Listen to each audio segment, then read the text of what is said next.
Well, I wanted to share how to create a budget. If you don't have a budget written down or in an app or in Excel, then you probably should do that if you want to get a better grasp on your money and where it's going and where it's coming from and everything. So I use Excel. I've used all kinds of different things, the apps over the years. I find Excel to be just the best at it.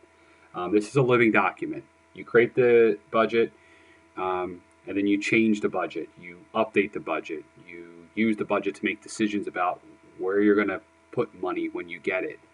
Um, this is kind of like the Bible of the home. Okay, so how do you create a budget? So I use Excel, and it's pretty simple, right? You just list out all of your outgoing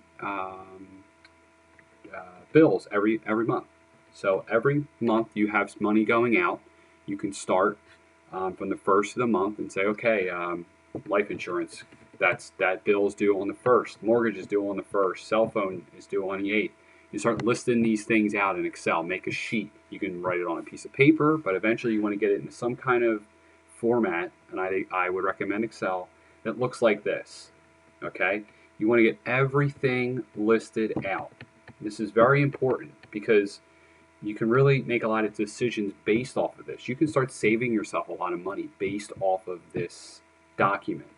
Okay, because if you don't have this written down, how do you know where you should be focusing to save money?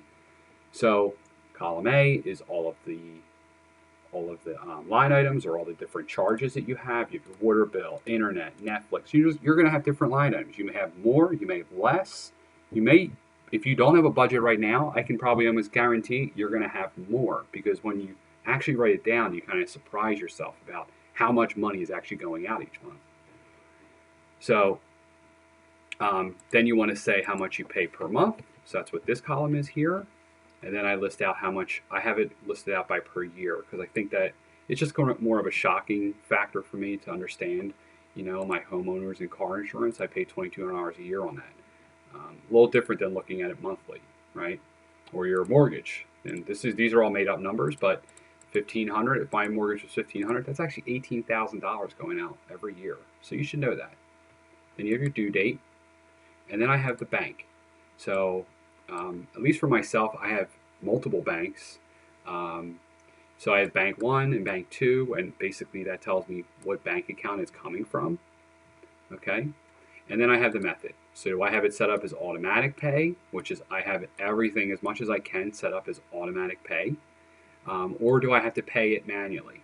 And most of the manual pays are you see only 4 here, and that's for anything that's like weird, like trash or water or sewer. It's kind of like a different bill every couple months.